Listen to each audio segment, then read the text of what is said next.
And welcome to our community. Susie Thomas with you this morning. So happy to welcome from the Stark County District Library, Mary Ellen Akaza and Stephanie Cargill. Good morning. Good morning. Good morning. Well, all right. Let's get the elephant out of the room first of all. I personally was very surprised when the levy for the Stark County District Library did not pass. It was close, I understand, but first of all, your reactions and then what's next. So let's cover, were you surprised? I was very surprised. I was surprised. All of the information we had up until the election day had been very positive and response had been favorable. So it was close, and we were pretty disappointed. What kinds of things took place to promote it? Were there times where the community got together to discuss it? Or what kinds of things were used to let everyone know the need? Sure. We had signs in front of businesses, organizations. People had signs in their yards. We did a lot of speaking engagements. We had a speakers bureau. We went out to Rotary clubs, Lions clubs. We spoke with our library patrons. We had a series of fireside chats.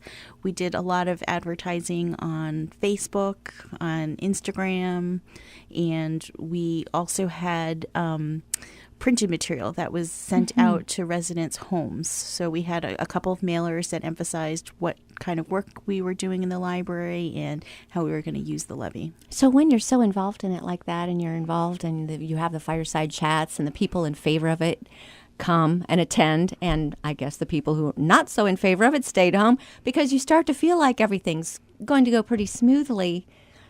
So what next? Absolutely. So we were disappointed, but we're not defeated, and we're looking forward to what comes next. And we've been talking internally as a staff as to what our next steps will be, and we'll be talking with our library board and making a recommendation. The levy represents over 50% of our funding, so it's critical that... Let's say that again. The levy that did not pass represents what? Well, the current levy that we have represents over 50% of our funding. Okay. So the new levy would also have represented 50% Yes. of your funding. Mm-hmm.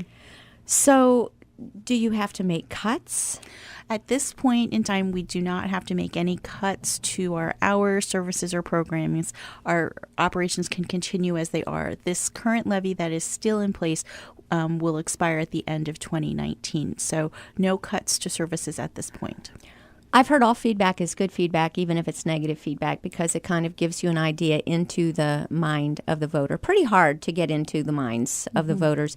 Did you receive any negative feedback as you were going through this campaign? It's pretty interesting, Susie. We had received almost exclusively positive feedback.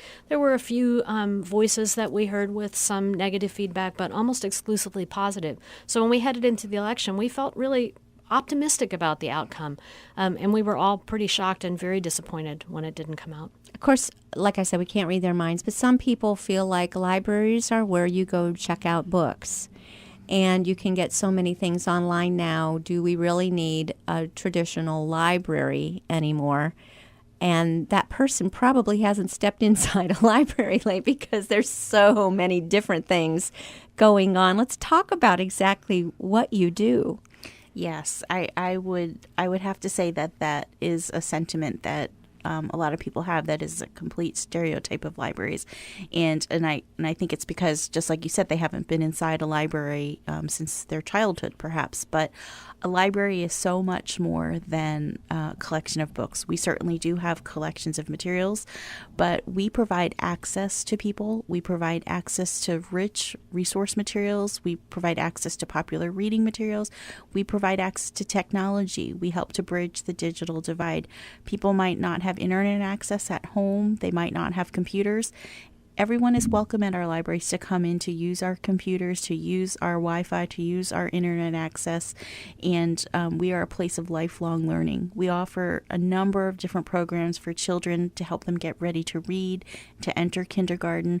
We offer classes in technology, job searching classes for adults as they, go throughout life. Many people have more than one career over a course of a lifetime, and we are there to help to provide resources and our expert staff to provide information and guidance. When you're talking about job preparation and even just professional development, you can spend big bucks attending those kinds of seminars. So you can attend these at the library at no cost? Yes. Everything at the library is free. All you need is your library card. For example, we have a new online service called lynda.com, and that is provided for Ohio library card holders from the state of Ohio. And it's a fantastic resource that many businesses and organizations have paid for in the past for their own employees to go through professional development. But now it's available through Ohio Public Libraries. And you can use these online video classes to learn how to use Microsoft Office, how to do public speaking, how to do better customer service, and you can do those at your own pace, and you can earn a certificate of completion when you're finished with them. You can do them at home, you can do them at the library, and we also have in-person classes at the library too. So our staff can lead classes and teach people how to use technology. They can also offer one-on-one assistance for people. So you can book an expert and work with them for about an hour or so, and they can look at your resume. They can help you learn how to use the internet, perfect your skills in Microsoft Office, a whole slew of different things. Honestly, that I've attended those. It's not free, but this is free. Mm-hmm. It's called lynda.com. Lynda.com. Spell Lynda. lynda.com. But the best way to get to it is through the library's homepage, which is starklibrary.org. And take me through like what might happen in some of these.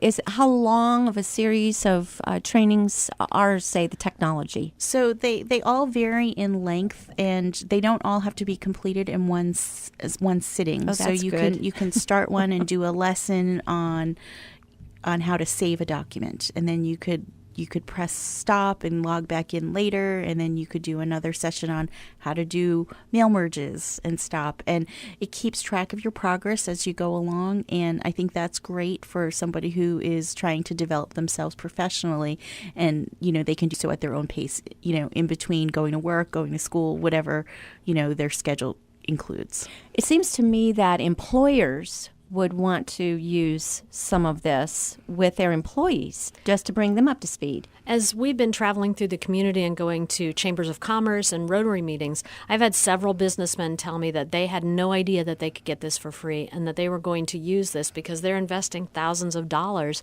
in training for their employees. Mm-hmm. And they said this is a great resource they didn't know they had. Absolutely. So this is why you're here today. We want to get the word out about what all is available at the library, and then hopefully in another year or so get you some funding so that we can continue to have this.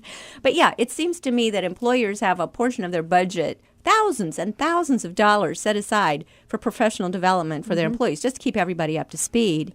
And yet they can be using lynda.com. Does that stand for anything? I'm not even or just really somebody's sure. neat name. It might be somebody's name. The logo for the company, it's a silhouette of a woman, so maybe she's Linda. And they named it after their daughter or something. But Lynda, spelled lynda.com, just kind of search around there and see all the things that you can get as far as being able to train. What kinds of programs for children, Mary Ellen? For children, we start programs for them as young as babies. We have story times for babies and their caregivers, and that's really to get the babies used to hearing language and to help educate the parents and caregivers that children learn best through language, play, reading, writing, singing. So these are all skills that kids need to develop before they go to kindergarten. And we provide story times for babies all the way up through preschool. And we also partner with the Early Childhood Resource Center, and we are part of a program called the Spark program.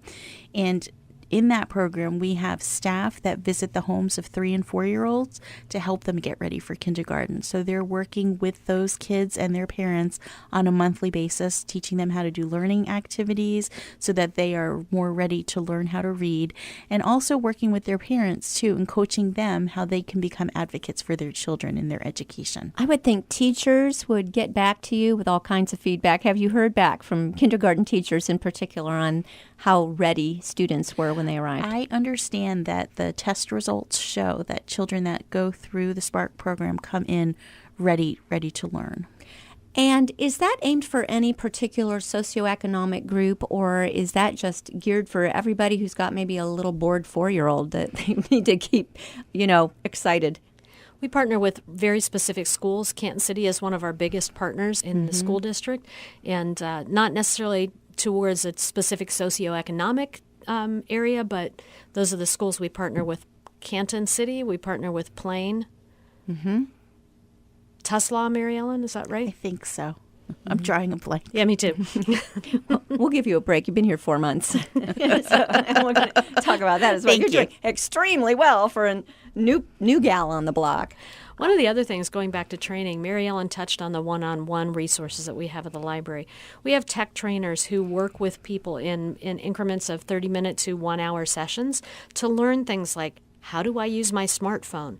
Because people get them and don't necessarily know how to use them. Or how do I use Word? Or how do I use Excel? Or how can I access technology? And lynda.com is great for that because you can search by category. So if you want to know, how do I work in Photoshop? Or how can I create a great video? It's a wealth of resource available. Oh, my goodness. Again, you would spend quite a bit for that kind of thing. And who knows how to do everything with their smartphone? I'm always finding out something cool that I had no idea it could do. So you can just come in with your new phone and sit down with someone one-on-one, and they'll walk you through it. Absolutely. You Quite just have amazing. to call or go online and make an appointment, and they'll work around your schedule. That is amazing. Who takes advantage of it? Anybody in particular? Well, age groups? Last year we had about 9,000 people who took advantage of that opportunity. I'm not sure about the age group, but I know it ranges from young to more elderly. Good to know. Something else that I think has become quite important in people's lives is finding out where they came from. And this, everyone I know is on Ancestry.com, find a grave, and et cetera, et cetera, et cetera. And you do spend quite a bit for some packages to be able to find that leaf and find out, where you came from. You have a genealogist on staff that helps people do that. Let's talk about that. We have several genealogists on staff, actually, and Stark Library is the resource for all Stark County records. So it is the one place to go that you can get all records from Stark County. In addition, did you know that you can get Ancestry.com for free from Stark Library? No. Yes, most people don't know that. So how do we go about that? Again, go to starklibrary.org and you can access that through the genealogy link. And our genealogist, Stephanie Hauk, would be glad to help you with that. So we don't have to be spending hand over fist to be able to find out who our great-great-great-great-grandparents were. Right. That is amazing. And they also do one-on-one appointments, so you can book a genealogist to help you do your research. My gosh. All right. What if, a lot of people give this as a Christmas gift. Well, it's okay. It's still a thoughtful gift. It just happens to be free. One of our most attended events last quarter was our Digging in the Dark event. And that event happened on a Saturday night when the library closed. The doors were open to people who wanted to research their roots, and they could come in and spend time with our genealogists. And there were about 125 people at that event, and they were there from 6 to midnight. And discovering exciting kinds of things, any aha moments? I'm not sure about that, but they had a keynote speaker who was helping people to understand all the resources that were available. And there was one family that I spoke with there who that is their annual outing. They go to Digging in the Dark, and there were 6 women there, and they had their folders out and their pictures, and the genealogists were helping them. So it was incredible. Oh my goodness, that's fascinating. How fun that would be. I'm looking at the clock. We do need to take a short little break, but we will be back with Mary Ellen and Stephanie from the Stark County District Library. You're listening to Our Community.